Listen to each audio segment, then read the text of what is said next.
So I'm going on tour next week and I desperately need to change up my pedal board. Let's take it from this to this. And man, I'm excited to show you guys how we got here.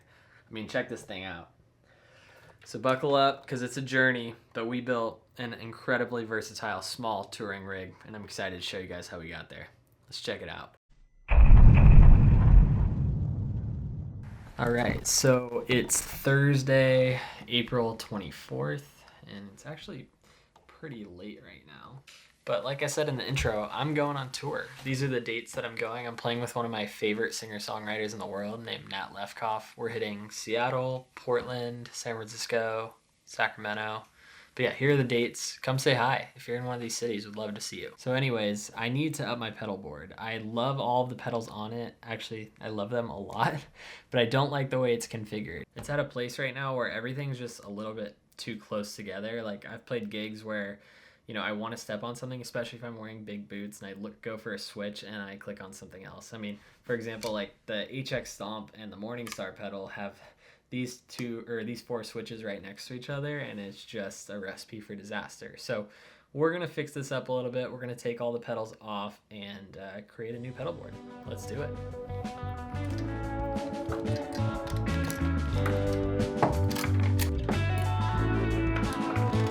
Pedals with dual lock are incredibly difficult to pull off.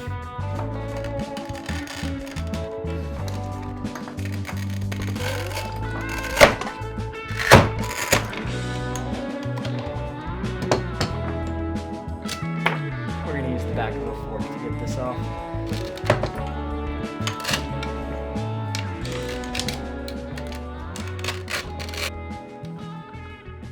Alright, so that actually kind of took a while, and I'm a little bit out of breath.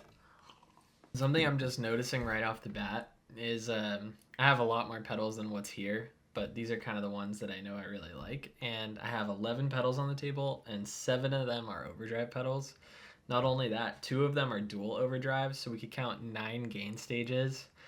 So I clearly have a problem in really enjoying different types of overdrive, and that may be an issue building this next board. Let's talk about kind of the idea behind this pedal board and what I need it to do for the gig that I'm doing. Basically, like a lot of modern guitar players these days, I need a board that can operate with an amp, which I'll be using like 80-90% of the time, but I also need the option to go DI, meaning no amp, just using amp simulations and plugging straight into the front of house at a venue. So to do that, I'm using the Line 6 HX Stomp. So this is a very popular pedal, one of the greatest pedals of the modern generation. And this is going to be kind of like the brain of the pedal board. So it's going to give me all of my wet effects, or at least most of them. So delays, modulation, reverbs, stuff like that. But it also has the amp simulations inside of it for when I need it. The problem with the HX Stomp is it's really small and only has 3 switches. So to compensate for that, I have the Morningstar MC6 Mark II. I know they make newer ones now, but I'm happy with this one. This thing is actually insane. It's unbelievably capable of doing just about anything. It's a MIDI switcher. So basically, this can control any pedal that plugs into MIDI, and you can program it to do basically anything, like not just change presets or parameters, but also like create expression foot switches with it, or I mean there's just so much, and it has this amazing editor so you can do everything on the computer. Super streamlined, easy to use. So the Morningstar is going to control the HX Stomp, but then also my favorite Strymon pedal of all time. So this is the Strymon Flint version 2, which means it's capable of MIDI. So the Morningstar is essentially going to control the Flint for different types of reverbs and tremolo, and then the HX Stomp for a couple other reverbs, but delays and modulations and stuff like that. So now let's talk about the gain stages, and this is going to be really difficult because if you've seen on my channel recently, I got this pedal from Chase Bliss. This is the Chase Bliss Brothers AM. It's the King of Tone collaboration with Chase Bliss.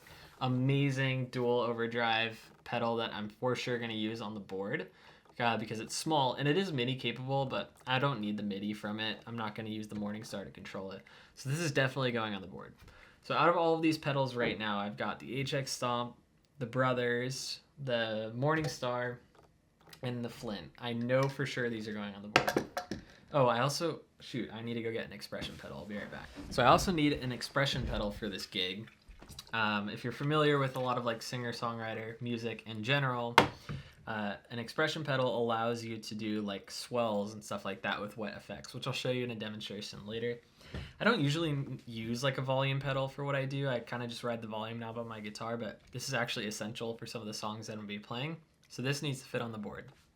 So I've already got 6 pedals sorted out. So now this is the hard part of the operation because I love all of these pedals. Benson was really kind to send me both of these pedals. I have the Germanium Boost, which is just fantastic pedal that I'm going to make a video about, but they also sent me the Germanium Preamp, which is basically the Germanium Boost with some added features. Would love to fit this one on the pedal board. We'll see what I can do. If not, I'll probably just use the Germanium Boost. And if for some reason this doesn't fit, I also have the Spark Boost, which is really small, also a great pedal, but I'm really going to try to get that Benson Boost on there. And then lastly, if I can, one more Blues Breaker style, the Prince of Tone, which is pretty similar to the Chase Bliss Brothers, but this one carries some sentimental value for me, so I'm going to try to squeeze it on the board if I can. You might have noticed I've got all these pedals out, but I don't actually have a pedal board to put them on, and there's a reason for that. I want to thank Rockboard by Warwick for sponsoring this video. They're sending me the pedal board and all the supplies I need to put this together for this tour. But something amazing about their website is they have something like a pedal designer where you can plug in all of the pedals that you're going to use plus the pedal board that you're putting them on and make sure it's all going to fit snug and tight. So let's go check that out. I'm going to get on the couch and get a little cozy, and I'm going to show you guys the pedal designer. It's really, really cool. All right, so we're cozy on the couch, and as you can see here, I'm on the Rockboard website. So check this out. This is like amazing. I wish when I built my first pedal board I could do something like this. So I'm on the site. All I need to do is go to my profile, my boards and pedals. You can see I've already got a pedal board started here. So I'm going to go to the board configurator. We're starting from scratch. So I requested the Trace 3.0 mostly because it's the right size for this tour.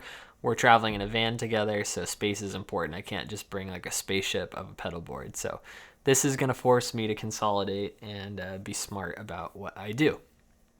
So first things first, I'm going to add my instrument, which is a guitar, and then my output destination, which is an amplifier. Again, I might be running DI sometimes, but this is helpful. And I'll show you why I added this stuff in a moment, because I can not only add my pedals, but also add all the cables and routes to make it as easy as possible. Finally, Rockboard has these cool patch bays. So basically what you can do is run all of your cables into the patch bay instead of plugging directly into your pedals each night. So basically my guitar cable will go right here, and then the cable will also come out of this and go to my amp. So it's really simple. All right, so let's start adding some pedals. I'm just gonna go ahead and add all of my pedals on here. So I'll see you once I do that. All right, so I'm just finishing up my last pedal here. I'm adding the protein, which I actually forgot to mention at the table earlier, but this is a must on my board. I've used the Brown amplification protein for years now. It's kind of my like ride or die overdrive pedal at this point. So, all right, so as you can see on the screen, I've got a lot of pedals here and not a lot of real estate. So I'm already seeing that some of these are not going to make it to the board, and that's going to be all right. What I know for sure, like 100% HX Stomp's going on there. And I know that the Morningstar pedal's going on there. Now, I'm not sure where they're going to go yet, but typically they need to go near each other because I'm running a MIDI cable from one to the other. So I want to keep them as close as possible. My MIDI cables aren't that long. So either maybe right here or even next to each other. What I do know, though, from using the Morningstar on a couple boards, I like it on the bottom. It's just personal preference of where I put my feet.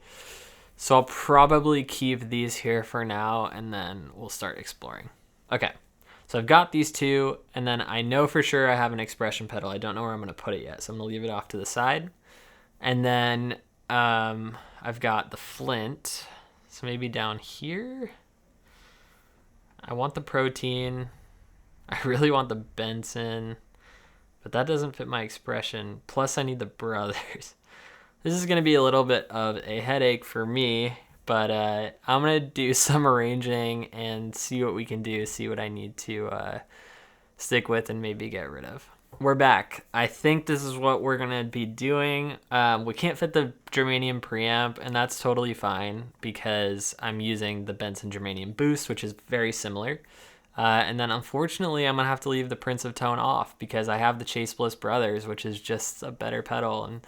And, you know, sentimental value versus use and sound. I'm going with use and sound. So sorry, Prince of Tone, but not this time. All right, so this is my plan, and I'm really satisfied with that. So now I'm going to quickly add the signal flow. I don't want to bore you guys with that, but basically what I can do, I can use this platform to plan exactly how many cables I'm going to need, cable plugs, power cables, etc. I'll talk more about the order of the pedal board once I actually have it physically put together so I can show you guys. But basically right now what I'm going to do is route all of the connections on here so that when I get the board, I know exactly what I need to do.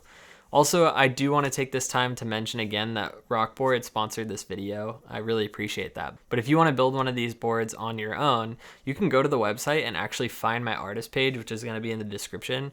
Follow this exact layout and build the same board as me if you want. It would be really cool. If anybody does that, send me a photo. I'd be blown away if someone builds a pedal board based off of what I build. But yeah, so I'll leave the links for all of that in the description. But again, thanks Rockboard. All right, so I'm all done routing the board for now. Next step is gonna be actually getting the board in person and putting this together, showing you guys the signal flow and how it sounds. I'm super stoked. And yeah, I'll see you when the board gets here. It's here. Let's unbox this thing and see what we get.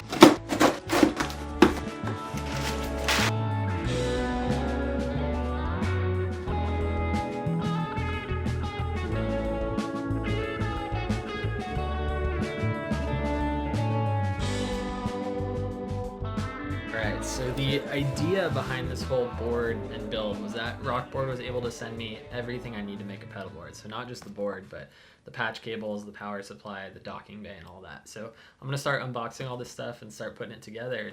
Super excited. All right, so I got a bit of a mess of stuff here, but the first step is to take this patch bay. So basically this is what the guitar is gonna plug into. And I'm gonna mount it to the front of the board. So basically I can just plug in my guitar to the front of the board and then run it to the amp. So I'm gonna do that first. All right, got the patch bay in, time to mount the power supply. We got the power supply mounted right underneath. And what's really cool about this patch bay is it also has the IEC power in front. And then I have an adapter from the patch bay to the power supply that runs power. So basically every time I set up my pedal board on stage, all I need to do is plug in here for power and in here for my guitar and amp. So it's pretty cool.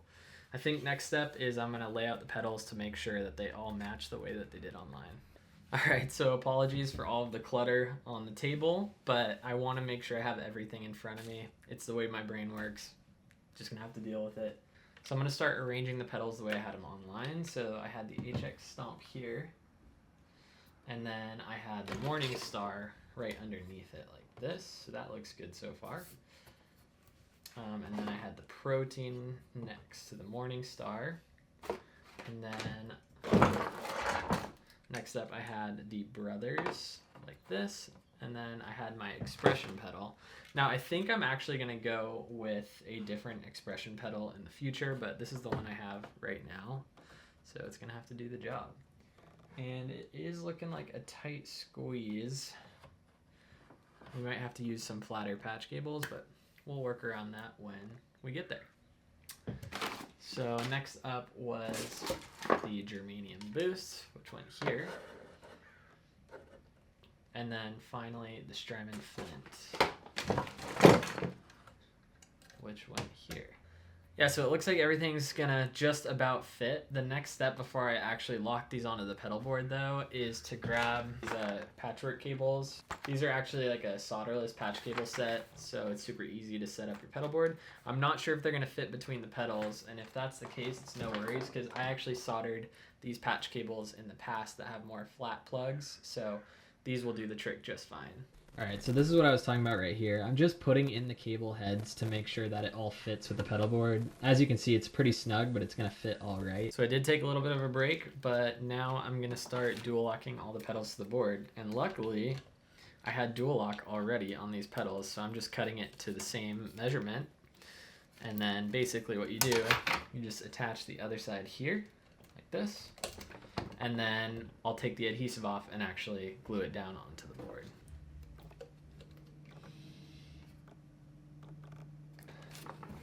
So we just press it on like that, and voila. It's not going anywhere. All right, that's one pedal down. Let's get to the rest of them. This is where we're at so far. We're about halfway there. Got the cables routed through the drive section, and now I need to connect that to the stomp and then back out. So we're gonna check in once I get a little bit further, but yeah, building a pedal board takes time. I've done this like at least 5, maybe 10 times, so every time it creates a little bit of a headache, but we're getting there. We're all wired up. It's not pretty yet. There's still cables dangling everywhere, but that's because I was making sure it worked first before I clean it up. So I'm gonna go ahead and clean this up, and the next time you see me, you're gonna be hearing some tones. I miss the way you hold me. I never even loved myself that night.